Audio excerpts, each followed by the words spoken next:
I'm going to have to start trusting myself. God gave me this body and this brain and this mind and this spirit, and it's good. And so I need to start trusting it's good and stop believing the narrative that it's bad and can't be trusted. And I need to listen to all these other voices around me to rely on what's good. I looked at the doubts as my sin nature instead of the doubts as this is your mind and body trying to tell you this is out of alignment with you. And this is not what's meant for you.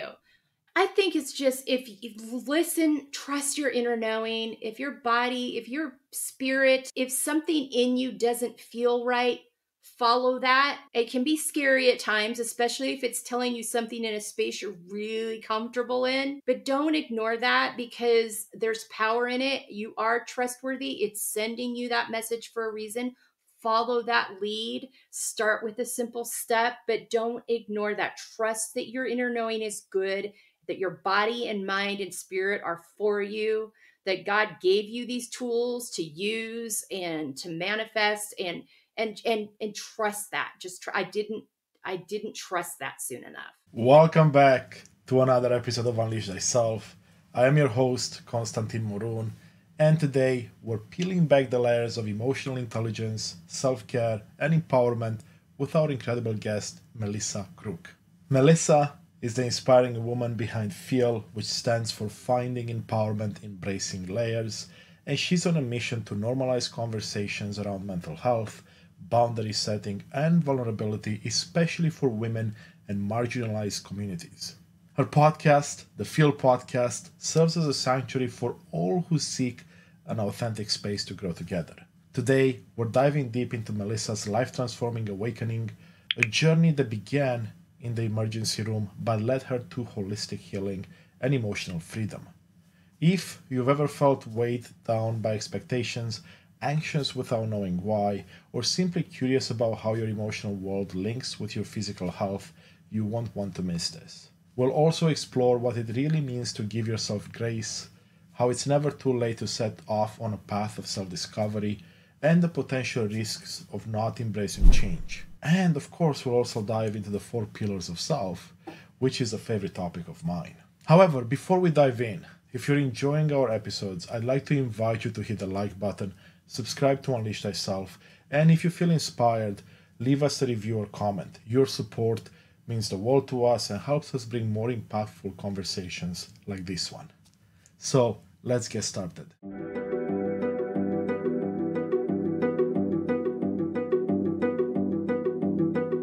Welcome back to Unleash Thyself, the podcast that inspires and empowers you to unleash your full potential. I am thrilled to welcome Melissa Crook to the show. Melissa, we can't wait to hear more about the experiences and insights that have led you to where you are today and your unleashed moment, the moment you knew you are on your own path to becoming the best version of yourself.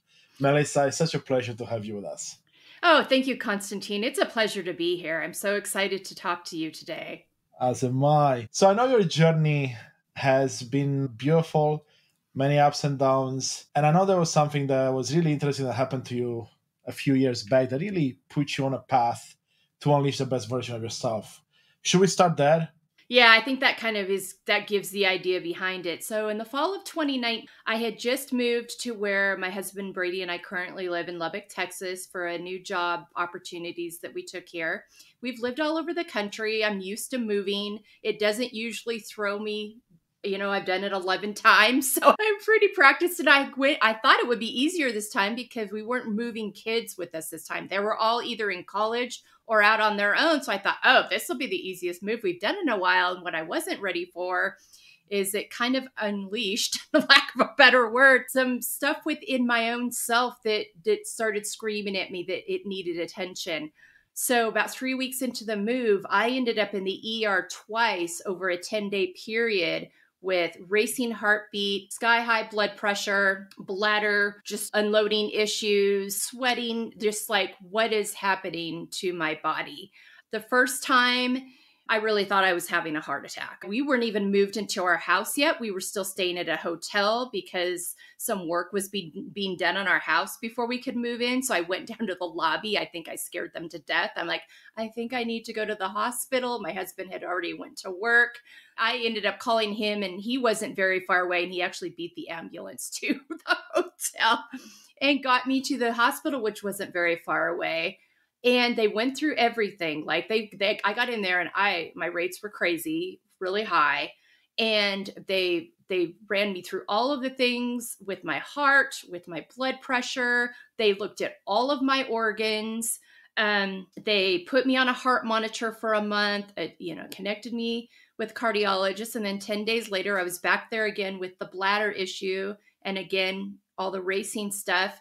And through all that, determined that there was nothing physically wrong with me, but there was a lot going on with unprocessed trauma, unprocessed emotions, hormones from being perimenopausal. All of those things were coming together, and my body was basically screaming at me, pay attention to me. You have been taking care of everyone else your entire life, really starting back at probably really 10 years old, but even a little bit before that, taking care of others was I was told that's where my value was very early on. And so even though I had a pretty good physical workout regimen and I dabbled in therapy a couple times before, I'd never really opened up and fully explored it. And I think my body and my mind was saying, okay, you've got the space and time now. It's safe. It's time to start going on this journey. And so in the ER, a nurse the second time around, he connected me with a holistic medical doctor. He's like, I think this guy might be able to help you. He goes at it a little bit of an unorthodox way, but he might be able to help you piece all these things together. And so that started the path. And then my husband looked at me, he goes, I think it's time to get back into therapy. I think that, my family would have told you that I have dealt with anxiety challenges my whole life. I would have just told you, life is scary. A lot of unexpected things happen and there's a lot to worry about. I'm not anxious. I'm just on point. I'm not going to let anything surprise us. I'm not going to let anything sneak up on us. And they were right. But I had to be to a place where I was willing to go there. And I think that's really key when you get on a healing journey. And that really inspired I got into therapy. It took me a while to accept the connection of emotional health to physical health, and what was happening in my body emotionally was affecting my body physically. Not only, you just put in the perimenopausal going into menopause piece, that can wreak enough havoc. But then when you pile on top of that years of not allowing nuance for emotions, and a little bit of self-care is good. I'll make time for my walk or my run every day, but then the energy goes to everybody else, and not recognizing that that's not sustainable and it's not where our value is, and learning to find my value in who I was and being able to name what I cared about, what my dreams were based on my own expectations, not others. But that catapulted that journey and got me to where I am today in the work that I do with my podcast. Wow, Melissa, such a powerful story and inspiring at the same time. So many parts I want to touch on, but I do want to start with that idea that we do tend to give our power away to everyone else before we put ourselves first. Mm-hmm. And that will show up in our lives in many different ways. Yeah. And I like the way you told the story of how essentially your body, maybe even your higher self, told you, hey, this is enough. This is a sign for you to do something about it. And you have a choice. You do something about it or you continue on this path, and it's not probably going to be very pleasant. Yeah. When was the moment you realized you had to take control and make a choice for yourself rather than for anyone else? Was it like in that moment in the ER, or was it after you talked to the therapists or the holistic healers? It was a combination of getting into the holistic doctor and starting to look at the different levels of things that were being affected, and accepting in my therapy that this wasn't going to be a quick fix. I had this idea that I was going to go to therapy. She was going to give me some tools. I was never going to be anxious again, and I was going to keep on going down the road. And I had realized, I would tell you, I'd go back to about 2017 when I was working with a memoir nonprofit in New York called Her Story. And I was doing my own writing as well as facilitating, helping young people do theirs. That began the journey of I wake up every day and I'm not as content as I should be. When you look at what's going on in my life, I should be happier than I am. I should not be living with this foreboding joy. So that it really went back to 2017. What I had to get to is that point of how to open that up. and get there. And but that writing part was an important part of it, but it was really in getting into my therapist and believing that I have to view this as a journey, not an end point, and that I am going to continue to. I had been a list maker, like, let's do this, accomplish it, do this, accomplish it. And I had to get comfortable sitting with myself, sitting in the quiet and all the noise that was going on in my head, and getting comfortable starting to identify what's happening in my body and why. And instead of, I think sometimes in Western medicine, not even sometimes, a lot of time in Western medicine, we tell people what's happening. I've got high blood pressure. They throw a pill at it. I'm not saying those aren't necessary. I had to do that for a while. As I was going through therapy and getting a handle on these things, I needed to be on blood pressure medication for a while to help with that. But the blood pressure itself, the hypertension itself wasn't the issue. It was all of the hypervigilance and anxiousness built up inside of me from years of experiences dating back to the environment I grew up in that set me on this path of feeling like I had to live on point all the time. And as things build up over time, I was able to get away with it. I didn't have high blood pressure for a long time until I got to this point. But when everything starts piling up, at some point your body has a breaking point. So it was probably that first 6 months of therapy. It took about 6 months to be like, oh boy, this is a long haul journey. And that's okay. I had to get okay with that. I had to be able to embrace that about myself and get okay with it. And I talk a lot about in our podcast about embracing all of our layers, because I don't believe you can really go into effective self-care and think that you're worthy of it and be able to identify what kind of boundaries you need, how to live out of your own expectations, if you aren't first able to embrace all those parts of you that make you who you are. And in order to embrace those, you got to sit down with them and get real with them and be able to be kind to yourself and identify, I'm this way because of this experience, and that set me on this path. And then that helps you to create some empathy for yourself. Or even if you're just young and you make a stupid mistake that sets you on a path, getting there, sitting with that and looking at where you were at the time and giving yourself grace. Because I had several experiences from my past that I lived in shame with, that I kept secret, that I did not expose until I didn't even expose the last major one until a year and a half ago. And so it's been, like I said, I started in October 2019, and we are we're at the halfway point over 2023, and I'm still into it. But I've accepted that's okay. And I will continue to learn, and I will continue to pull back layers, but you got to get okay with that, and you got to be open to it, or else it won't open up for you. Hey, it's Konstantin here, and I want to take a brief moment to truly thank you for being a part of this incredible journey of transformation. You are the reason we are creating this content. I see you and I appreciate you. Your support truly means the world to me. I want to ask you for a small favor. I'd love for you to join our mission by hitting like, subscribe, or leaving a thoughtful comment or review. Your engagement helps others discover these insights, and together we can continue to unlock the power of authenticity and personal transformation. And if you want to reach out directly to me, send me an email at konstantin@unleashthyself.com. I value any and all feedback. Thank you for being a part of this movement. Now, back to the episode. I resonate so strongly with that, Melissa. I've gone through a lot of the similar scenarios you described, realizing that you have to sit with yourself, allow those emotions to come up, allow the healing to come through, and not be judgmental of yourself, come from a place of self-love. Those are all tough lessons. And like you said, until you're really open to it and, well, first of all, become aware that that's even an issue and it's something you want to work on, it will take a bit of work. But let me ask you this. So looking back at your life, before, let's say, even 2017, do you remember any big signs that either the universe, God, your higher self threw out your way and you kind of ignored because you had to go a certain way and push yourself through and help everyone else except yourself? Yeah, there's a few. I mean, I would say early on, even in my 20s, I have a very close friend. We've been friends since we were 9-10 years old. And she started telling me, you need to talk about your journey, not only for yourself, but for others. You need to share what you've come out of, because I grew up in an environment. I left the Mormon religion in my early 20s. Can be a hard thing to do and get out of. It's very, very community based. And if you're a Mormon out there, I'm glad it worked for you. It was not working for me. And so my journey out of that and finding myself within that and getting okay with that, and just the very emotionally chaotic environment that I grew up in.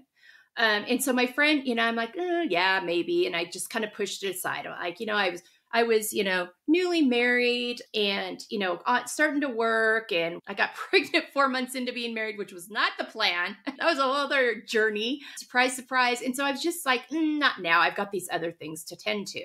So then about 10 years later, I got into therapy for a second time. I'd done a little therapy in college.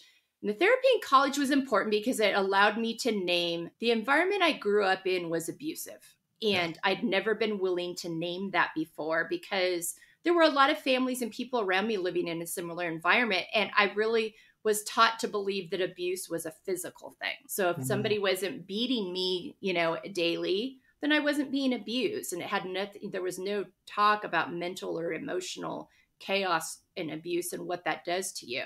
So that was the first time and that was an important step for me. So I don't want to minimize that. And then I went back in 10 years later and really started to first time deal with some trauma from a relationship I had been in that had a lot of emotional and sexual trauma in it.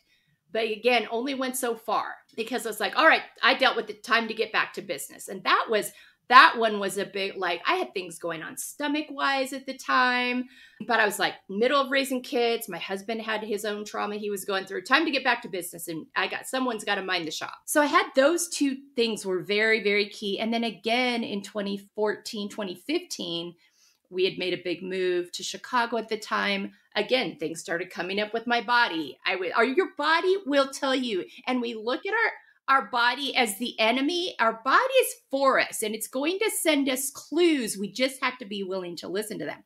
So at this time, I start having issues with acid reflux. And so it was good. It made me take a look at my diet and things, but I dove into those physical manifestations, and I still wasn't willing to dive into the emotional manifestations that were feeding into it. So I dealt with the physical. I had some other things going on with my body hormonally, with breast cysts and as increased estrogen levels. But again, increased estrogen levels can be fed not only by pre-menopause and perimenopause, but also anxiousness and raised cortisol levels. And my cortisol levels, got on some supplements for that, but I wasn't dealing with, so I was throwing some supplements at it. I was exercising a little harder. I was changing my diet, but I still wasn't going there emotionally. You were dealing with the symptoms, not the cause. Exactly. And it wasn't until 2017 started dabbling in it with the writing, but 2019 when my body, God, the universe shook me and said, no, no more. Hey, you got to stop. You got to drop everything and release the false notion that it's selfish, because women, in our world, in the culture are told that you are to take care of everybody. You are the caretakers. You are the caregivers. You take care of everybody and you do that first. And what we don't think about is we can't do that well if we're not first taking care of ourselves. They're not, we have to be a priority if we're going to live our best lives. But that's not what we're told. That's not the narrative that we're fed. It's a couple of reasons why I asked that. Of course, it always fascinates me that we look back at our lives and there were always clues that we didn't pay attention to necessarily enough or at all. Yeah. I look back at my life, it's no different than yours, right? Different clues, they showed up differently. Yeah. But why I like to mention that and ask that question is because I want to emphasize to our audience as well. It doesn't matter how old you are. No. Look back at your life and you'll see these clues. And by listening to discussions like this, by listening to others, by watching what others have gone through, reading what others have gone through, you can make those better choices now. So you can be on this journey a lot sooner than maybe otherwise you would be if you ignored them, like maybe Melissa and I did for the earlier parts of our life. And that's the beauty of this, is that, of course, it's never too late, right? Like you and I are here on this journey now, perfect, but it can be earlier. So if it's earlier, that means that your impact down the road can be that much bigger. Oh, yes. And you can live your best life earlier, sooner.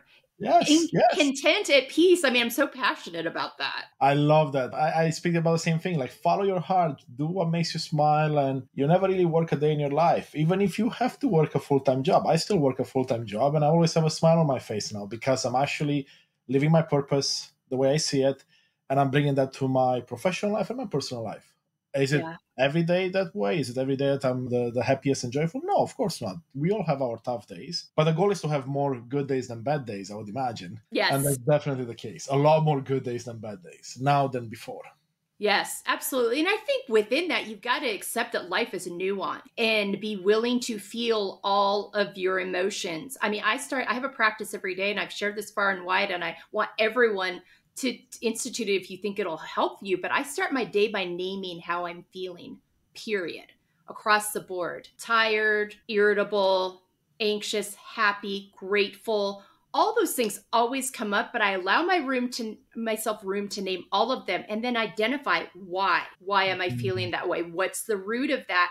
That informs my day, how I can go about my day, what capacity I have, what kind of self-care I need, what kind of exercise I need to do, is there a conversation I need to have, is something. But and then within that, I'm just grateful for that opportunity to sit down and just take 5 minutes to name what it is you're feeling and allow room for all of it. Because I spent most of my years allowing a primary emotion to rule my day, whatever the lead emotion was, whether it was coming from my kids, my husband, me, things that we had going on in our schedule. That's the emotion that drove the day, and everything else got stuffed. Yes. And that led me down a road of feeling this foreboding joy and not really living in the full capacity and joy of my life. But I had to make room for feeling it all. And life is nuanced. It's going to be tragic and joyful, and it might be that in 24 hours. But we cannot experience all the joy if we don't also experience the hard, and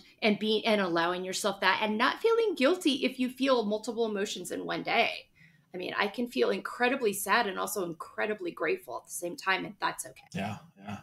And I love that message so much, Melissa. And that practice, oof, I definitely will give it a shot. I've heard variations of it, but that sounds like you're allowing your emotions to come up. You're not judging yourself for why am I feeling angry when I should be grateful, or why am I feeling sad when I should be happy. You're just allowing it all, understanding why, and then doing something about it. Right? Yeah. It might be that you're sad because something happened in your life that you can't control, and you can give yourself grace to be sad, to go through that process. And I think that's so important. And oftentimes, and I speak as a man here, we are told that emotions are not necessarily to be Yes. shown, to be felt, to be shared with others. And I'm here, from that point of view, I'm like, wow, I was like that most of my life. And now that I'm allowing them to come up, I'm allowing them to show themselves, and I can be compassionate to myself, and I changed everything. Now, Yeah. is it perfect? No, because like you said earlier, it's a work in progress. It's no longer a Oh, yeah. destination. It's just an ongoing work that we go through to essentially get the most out of our life. Yeah, absolutely. It's a journey, and being okay with that, and continue to be a learner. I think that's the biggest thing. And be okay with the fact that 10 years ago, I did things a lot differently. And instead of and being like, oh gosh, you're not there anymore. You learned and you grew and you changed what needed to be changed and you adjusted. That's a good thing. 10 years from now, I hope to see that kind of growth again, because if I don't, that means I've become stagnant. Absolutely. I'm with you 100%. And it's not even, for me, it's not even 10 years down the road, right? I want to see that growth Yeah. on a daily, weekly, monthly basis. So if I can be a better version of myself tomorrow than I was today, that's perfect. That means progress. And it doesn't have to be huge progress, which is what I was stuck in before as well. Small Yeah. changes in your behavior, even just now becoming aware of something you want to react again, right? All those things are Yes. adding up, and they're going to provide a big impact for you down the road. And you touched on something really important earlier. You mentioned that you dealt with the physical body and the physical symptoms, and not as much with the emotional stuff. And when you combine them, looking at both of them together is when you have some big transformation. And one of my biggest aha moments was the realization that we really have 4 bodies within ourselves that we should be working on. And of course, the physical one is one of them. Yes. The emotional one you mentioned, the mental one you mentioned as well. Mhm. And there's also, I would say, the spiritual body. And the Yes. way I look at this is kind of like 4 tires on a car.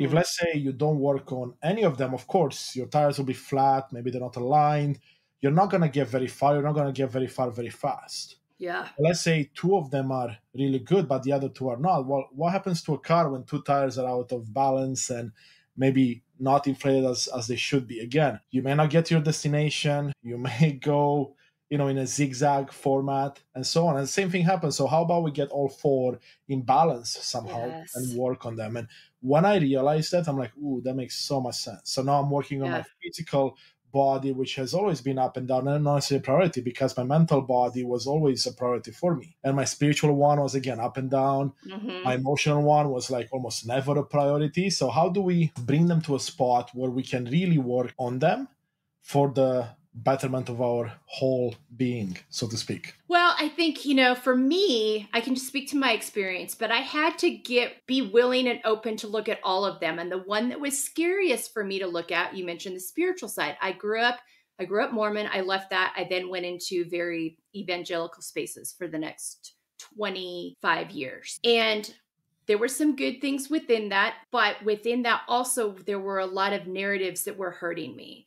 And I had been ignoring my inner knowing for a long time when I was trying to rationalize the things that didn't add up for me and how I could work them out and make them fit in my life so that I wasn't being disobedient or I wasn't, giving too much credit to my sinful nature. And I had to really deconstruct my faith space and realize these things that I've been taught within this faith space are not working for me. And I do not believe this is actually what God wants for me. And so I'm going to have to leave this space and I'm going to have to start trusting myself. God gave me this body and this brain and this mind and this spirit and it's good. And so I need to start trusting it's good and stop believing the narrative that it's bad and can't be trusted. And I need to listen to all these other voices around me to rely on what's good. And when I started, and that was a big step. Started in 2020.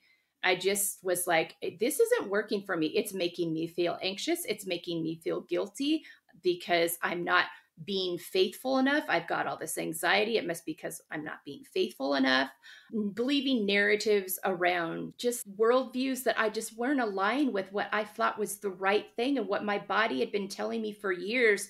I looked at the doubts as my sin nature instead of the doubts as this is your mind and body trying to tell you this is out of alignment with you. And this is Yes. not what's meant for you. And so I dealt with the physical, I started dealing with the mental and emotional, and then I had to face up to, I'm going to have to walk out of some spaces that people in my life are going to probably give me some side eye about. But that goes to the whole living out of your own expectations versus others, believing that you are good and that you are trustworthy, that you need to listen to these signals that your body and mind and spirit are giving you because they're there to guide you and direct you. And I still believe that God created me and this body. I also know that the narratives I'm receiving are from humans, and humans are not perfect. We're not perfect. We don't get it right all the time. And as well intentioned as those narratives might be, for me, they've done a lot of damage. And I have to deconstruct all the damage that has done and get back to a place of feeling whole and content and at peace. My message out of that is if it doesn't feel right, if it feels off, if you get cringy, get into that. When I say cringy, when you're like, oh, it makes you feel uncomfortable, instead of running away from that or ignoring that, dive into that because it will continue to show up if you don't until you pay attention to it. Oh, such a beautiful message. And I agree with everything you said. What resonates with me really strongly is this idea that we have the answers. But we're so Yes. conditioned to look outside of us and listen to everyone else, hoping or thinking that they have the answer. And I was no different than you in that regard, not necessarily with religion, but with everything from career to personal development to anything, you name it. Yeah. And again, that's not because people don't want the best for us, Right. but like you said, no one is perfect and they only know what they know, so they pass on their knowledge to us. Mm-hmm. But when we start challenging the status quo, when we start challenging those thoughts and apply our own, that's when we can say, you know what, I agree with that. I'll take that part from Melissa, but I don't agree with the other part. So I'm going to come up with my own thoughts around that and I'm going to follow that. Or I'm Yeah. going to follow someone that I agree with in that regard. Right. And that's the beauty of it. Because I think our society right now does something that is detrimental to all of us human beings, which is trying to say, Melissa, if I don't agree with something you said, then nothing you said is valuable. Yes. And it becomes personal that you are evil. You are evil, and I can't listen to anything about you. And it goes back to what you said. No one is perfect. So, and at the same time, if you agree with everything I said, then that might not be good for you. Right. Where does that fit into your own alignment, your expectations? Or are you just trying to please somebody else? Exactly, right? So I'm the same way, right? If I always agree with a person, that means for the most part is I'm not challenging them enough, and I'm not challenging my own thoughts about what they're saying. Right. And the goal here is not always to find fault or to find something to disagree with, but more the goal is to, again, bring it to yourself and say, okay, what do I believe on this topic? And there are topics that have little to no interest to me. And in those regards, I'll defer to the scientists, to the professionals, to those people that know best. But the topics that I care most about, which we talked about, the four bodies, so to speak, well, I would want to have my own opinions and say, you know what? Melissa talks about a tool. I'm not sure if it's going to work for me, but I'll try it. I'll give it a week. Right. If it doesn't work, maybe it's a day or two, and I'm like, you know what, this is not for me. I move on. And that's the beauty of it, that you have so much time on your hands, even though we think we don't have time. Try these small tools that can make such a big difference in your life. And the other day is pick whatever works for you, throw the rest out, and keep moving. And challenge. Don't take everything for granted, or anything really, if you can. Right. Yeah, and also realize there's seasons. Something might work for a while, and you're going to change. A season's going to change. You're going to move. You're going to change jobs. You're going to retire. Your kids are going to leave. You're going to have a child. Whatever season you're in, and that is going to change, and that's okay too. There's fluidity within life, and I also think too. You talked about something earlier. There's power in people's stories, and if we would just be willing to listen to people's stories and experiences and realize we can't have everyone's experiences. So and it just creates empathy. It builds bridges, because when you hear someone's experience, if it challenges something that you have always believed or not believed, be willing to sit with that. It doesn't mean you change your whole belief system, but it creates an empathy and room for conversation and room for acceptance and love, knowing that we're all on different journeys and all have different experiences, but they're all valuable and they're all important, and they need to not just be dismissed because it doesn't align with your experience. Oh, I love this so much. You're absolutely right. And the idea of seasons, that actually resonates really well, because for a while in the past, I used to be stuck in, oh, well, I've done this way all my life. I really like doing it, but now I have to change it. Why? And, be resistive to it. And that's tough, because most of us, when I say most, it's actually, I would imagine almost everyone, have a tough time with change, especially change that will disrupt whatever we feel as safe. Yeah. And that kind of goes back to that awareness piece. Why is this change necessary? What's in it for me? What's the risk of not changing, which is something people don't look at. And that's something that was a big aha moment for me, because in my professional life, I deal with a lot of change management, organizational change management. And one of the big pieces that we talk about early in a change process is this idea of what's the risk of not changing. Like if I stay the same, if I don't change this part of me, so let's say with me, my health, my weight, if I don't take control of that right now, as I turn 40, what's the risk of not changing? And all of a sudden, light bulbs go off, and you're like, oh, yeah, there's a lot of things that can go wrong if you continue down this path. Yeah. We could take the emotional health. What's the risk of not changing how we handle our emotions? Well, we continue being this person that reacts easily, that gets angry, doesn't feel happy, allows a bad emotion, like you gave an example earlier, to control your entire day. So it doesn't matter how beautiful the day is, how many people make you smile, your kids, your dogs, your partner, none of that matters. You're still going to be angry or upset or sad. And just look at what's the risk of not changing. And then when you realize, comparing what's the benefit of changing and what's the risk of not changing, you're like, okay, I got to do something. Yeah, you do. And I think, change requires courage, and it requires, and I think, unfortunately, and the conversations I've started, and we talked about this earlier to stop this, is that unfortunately we wait for something really big or hard to happen before we're like, all right, I'll pay attention.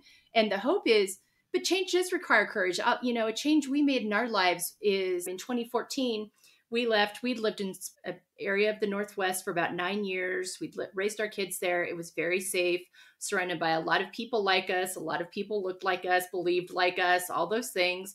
It was very safe and all that. And my husband was coming into a job change, and we could have selected another job that kept us in that general region and continued down our safe path. But we're like, you know what? If we're going to do this, the kids are going to have to change schools anyway, regardless of what we do. So let's make it worthwhile. Let's do something different. Let's challenge ourselves to do something that's going to stretch us, because we already were noticing that we'd become complacent in a lot of areas of our lives. And so we did that. We left that area in the Northwest. We moved to Chicago.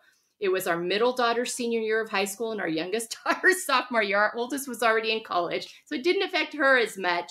But and had to tell the kids, are like, you're gonna have to trust us on this. I know this is wild and whatnot, but you're gonna have to trust us. And it was hard. There were a lot of very hard things in it. I do not want to.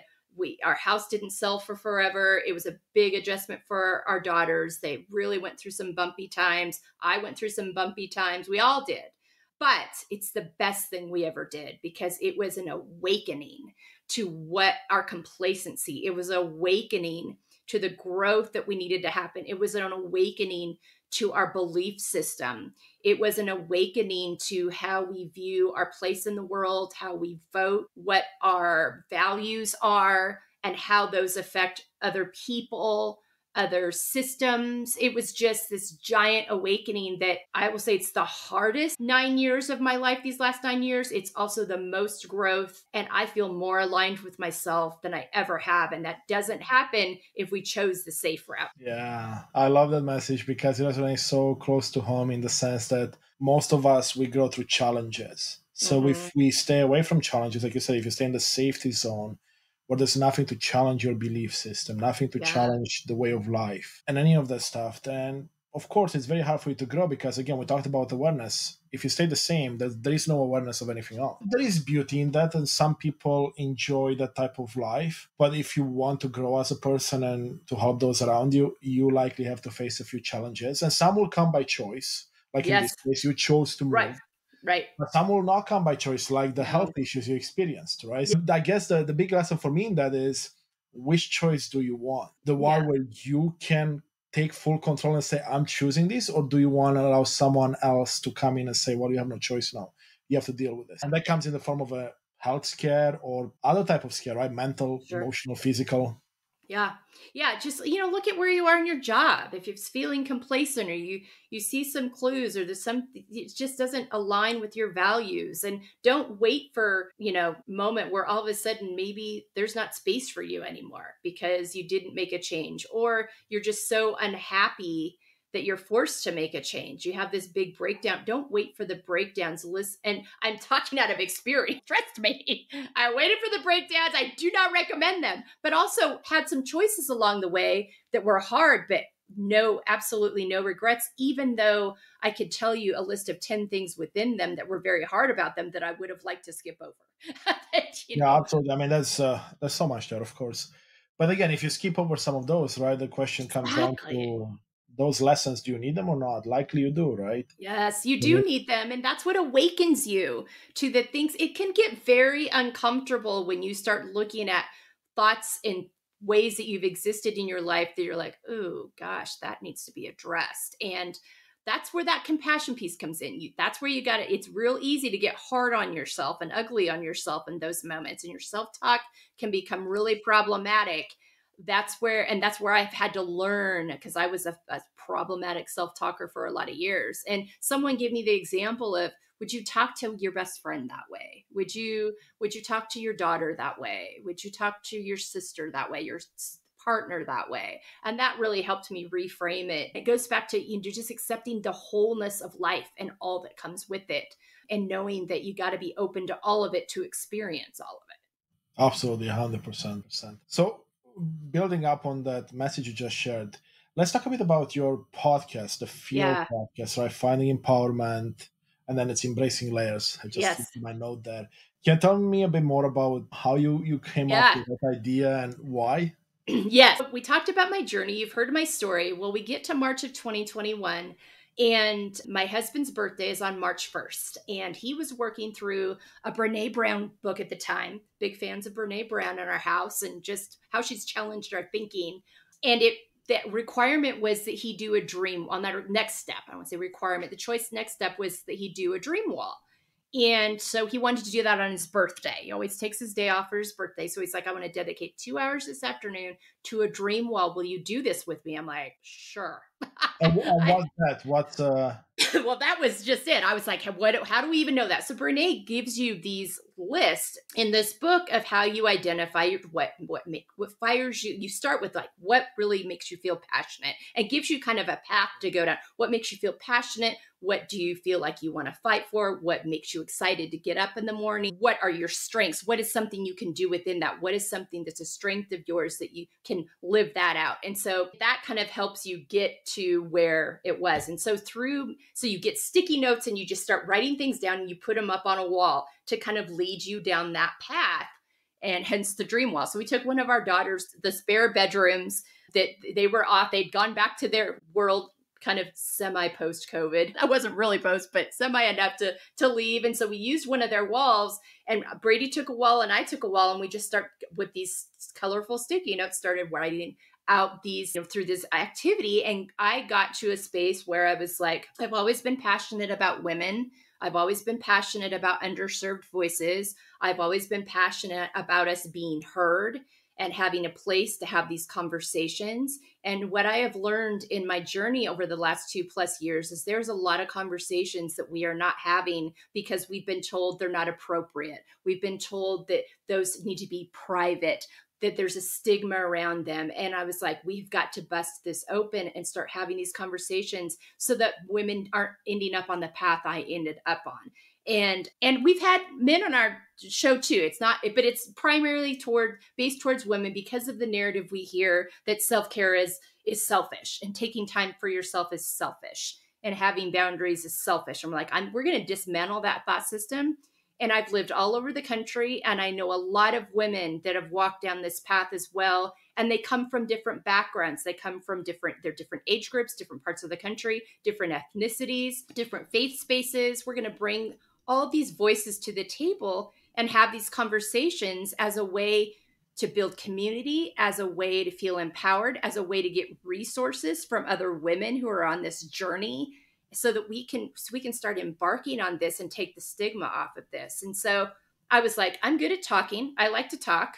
What about a podcast? And so then I'm like, okay, how do I go from there? Because yes, I'm good at talking, but I'm not the most tech savvy person on the planet. So what do I go from there? Well, I had a young woman that I had been mentoring for the last couple of years who did have some tech savvy in her. She had been a podcast producer in college through a class that she did in communications.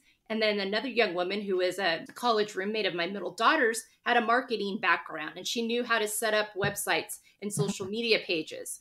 And so I was like, okay, I'm thinking of having these conversations. Would you be willing to help me get this launched? Because I don't know how to do the things you do. They were both 2020 grads. They needed job experience. They needed something to put on their resume so they could get out there in the world. And so they said, yeah, we love this. We'll come on this journey. And then collectively through them and my 3 daughters and my husband and my son-in-law, we kind of all collectively came up with these talking points. We first came up with the name, the F.E.E.L podcast. We wanted to have something, an acronym that would catch people's attention. So we came up with that. And then we came up with the finding empowerment, embracing. And then from there, we named out, okay, let's look at what has talking points that has helped. What is the path that has helped me get here that aligns with this? And that's how we came up with our 8 talking points: how to prioritize self-care in your life, confidently setting boundaries, taking care of our emotional health and our physical health. How can we support ourselves and other women in living unapologetically? The importance of coming back to your why and your values in everything you do, living out of your own expectations versus others. And through all this, accepting the layered aspects of yourselves so that you can live out finding empowerment, embracing layers. And then, so I just started inviting women into these conversations, and I was like, I had no idea. Like we started from ground zero. I had no brand. I had no following. It was just ground zero, but I'm like, there's a place for this. And this is what I can do to contribute and hopefully help other women start getting on these things earlier and having these conversations. And so we started doing that in July of 2021, and we're continuing to do that today. And it has all kinds of friends and people I know. It also has thought leaders from certain spaces. We dive into those hard topics. We talk about mental health. We talk about mental health in the Black communities, mental health in the Hispanic and Latinx communities. We talk about the LGBTQIA experience. We talk about women that have been on different faith journeys, that have been abused, we talk about different ways you can heal through different narratives and healing practices. We've got some topics coming up this fall that talk about finances and alcohol and how there's so much shame around those, especially amongst women who have that challenge with some kind of addiction. We talk about what it's like to lose a child and the sadness in the mourning and the stigmas that go around that. So we talk about menopause, we talk about periods, we say the words and we talk about those things. And the idea is, if you come to our podcast, you will find somebody in an episode that you can resonate with. And then we have a sources page on our website, and our sources page is where all of our guests share their sources of how they live out these talking points, what's helpful to them. So that lives there for perpetuity. People can go to that sources page and find that thing that might help them and find somebody that they can connect with. And through sharing these stories, then we all know how to show up unapologetically for each other. Yes. Oh, so beautiful, Melissa. I love it. I love it. And a lot of it resonates so closely to home because I've gone through a similar process as you to launch this. Yes. Almost 2 years after you launched yours, but Yeah. it's been a journey, and it's beautiful because neither of us could be doing this today if we hadn't started our journey and had gone through some of those tough times and progressed through the journey. And neither of us are at the finish line yet. And hopefully we won't be anytime soon, because then how do you grow if you stop learning? Exactly.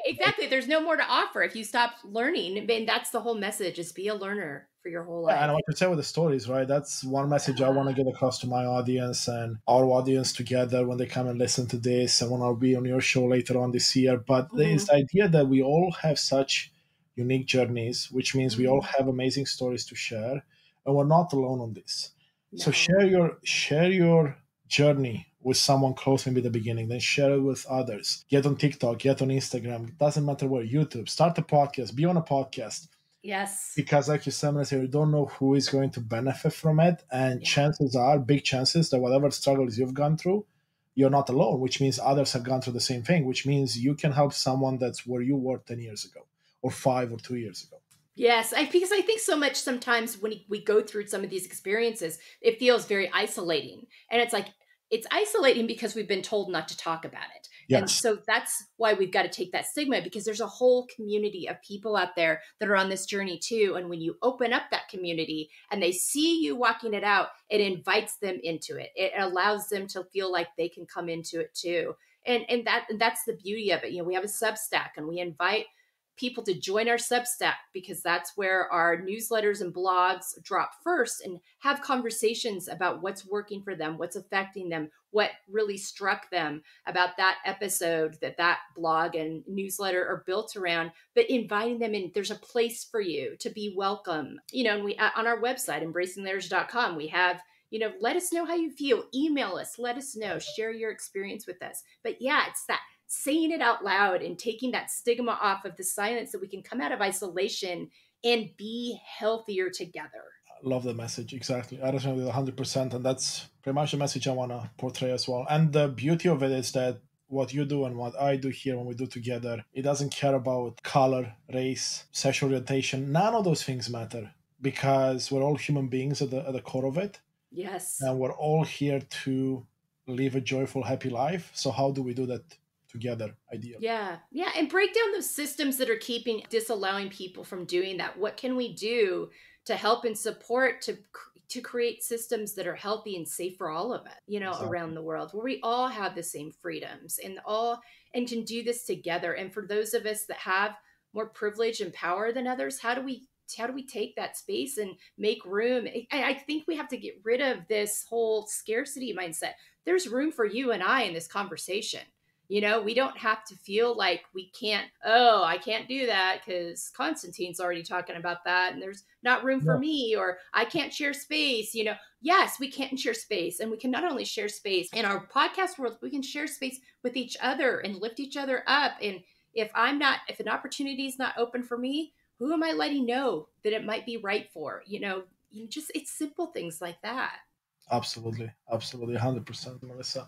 So you did mention your website where people can find more. Where else can they find you and the podcast? So I mentioned embracinglayers.com. We are also available on all of the socials. You can find us on Instagram, Facebook, LinkedIn, TikTok. If you want to just see shorts and little blurbs about our episodes, go to YouTube, listen to our YouTube shorts, our TikTok reels. We'll always invite you into our new episodes when they drop and other topics that we're engaging with and talking about on the podcast. But wherever that place is, and then into our Substack.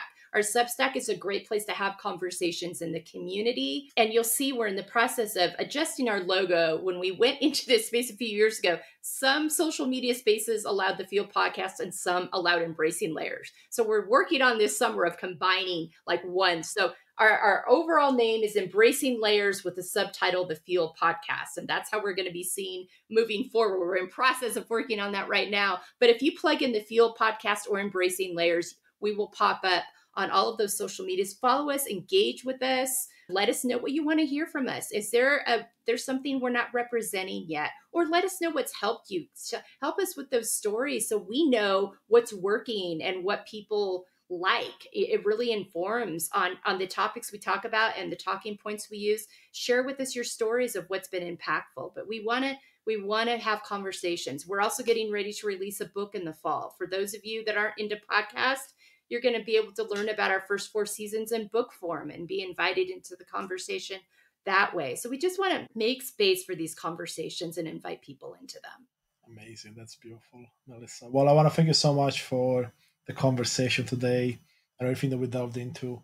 Before I let you go, though, is there anything else you'd like to add? Anything that we haven't talked about that you feel may be important in this moment? I think it's just if you listen, trust your inner knowing. If your body, if your spirit, if something in you doesn't feel right, follow that. It can be scary at times, especially if it's telling you something in a space you're really comfortable in. But don't ignore that because there's power in it. You are trustworthy. It's sending you that message for a reason. Follow that lead. Start with a simple step, but don't ignore that. Trust that your inner knowing is good, that your body and mind and spirit are for you, that God gave you these tools to use and to manifest and trust that. I didn't trust that soon enough. I love that message. And that's a message I would imagine for your younger self as well as anyone listening. Oh, yeah, absolutely. And I go back and talk to my inner child and let her know that. I do that through my therapy, but I let that inner child know, trust yourself. You're on the right path. I'm here with you. I'm for you. This is a safe space. There's a lot of power in that. I have one last question for you. And I know you mentioned you have 3 daughters, if I'm not mistaken. Yes. How has it changed your relationship with them being on this path? Oh, gosh. It's just really enabled me as a parent because they were really on this path before me. They inspired me to get on this path. I will tell you, in 2017, I saw them living in much more contentment than I was living in. I saw them living with much more peace. And I was like, and they would get frustrated with me for where I was coming from, and rightfully so, especially as I look back on it. And I'm like, how do I get there? What am I missing in my life? And so that started me on that journey. And what it has allowed me to do within that is recognize the things that I did as a mom that maybe weren't helpful. And instead of beating myself up about it or being defensive about it, approaching it with like, listen, I'm sorry I approached that way. I've learned that. So I hope you understand that and see and be able to forgive me for that. And also, what kind of repair do we need moving forward, if any, in that space? And so just that openness to having those conversations. But also as a mom, I think sometimes with our moms, we get so caught up in our kids and we're so identified by their mom that every little thing they say or think about us just completely crushes us. Also not being identified by their expectations versus my own expectations, releasing that codependency on that and knowing we're not always going to agree on everything, and that's okay. And that doesn't mean they're wrong or I'm wrong, but not identifying with that and defining my identity through that as their mom. Love that. And what I like about the message and what I'm taking from it as well, because I'm not a mother, but by being on this journey, and I've seen it in my life, you're becoming a better version of yourself. And that means that the relationships with those that you hold dear in your heart, be it your kids or otherwise, will become much better. There is no alternative.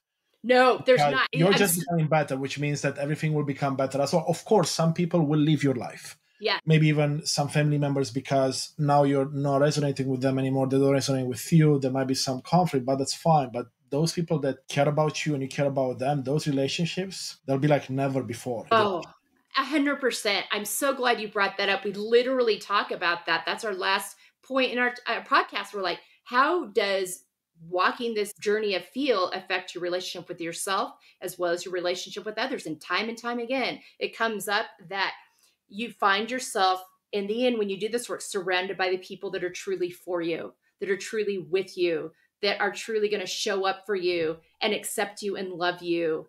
You know, relationships can have seasons sometimes, and that's okay. Sometimes we feel like we have to hang on to relationships. And if we don't, it means that we've done something bad or they've done something bad. Sometimes you just go on different paths, you know? And so look at, and it does. And if you're on a different path, that's okay. It doesn't mean you have to, anybody did anything wrong.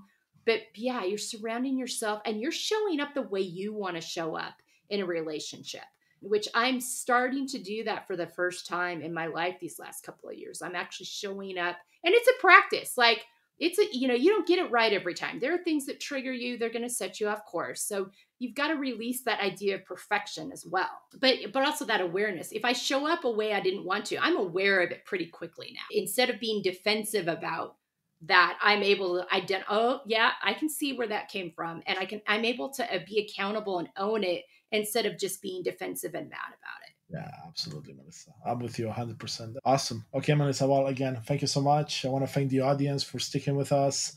And I hope you got at least one thing you can apply to your life today and see if it works. If it doesn't, move on to the next one. So thank you. Thank you so much, Constantine. Thank you so much for joining us on this exploration of personal transformation. Your presence and engagement are at the heart of what we do, and I sincerely appreciate you, your time, and thirst for knowledge, inspiration, and empowerment. Please consider showing your support by hitting like, subscribe, leaving a comment, or writing a review. Your engagement not only fuels our mission, but also helps others discover these insights. For more daily guidance on personal transformation across the mental, emotional, spiritual, and physical realms, be sure to visit our website at unleashthyself.com. You can also find us on Instagram at Unleash Thyself Today, TikTok and YouTube at Unleash Thyself, and there we post daily content designed to inspire and empower you on your journey. If you have any specific thoughts, questions, or feedback, I truly value your input. Or if you'd like to have a conversation with me or work with me, please feel free to email me directly at constantine@unleashthyself.com. I would love to hear from you. Together, we're building a community united in authenticity and purpose. Once again, thank you for being a part of this movement. Until next time, continue to embrace your true self and live a life on purpose, with purpose. See you in the next episode.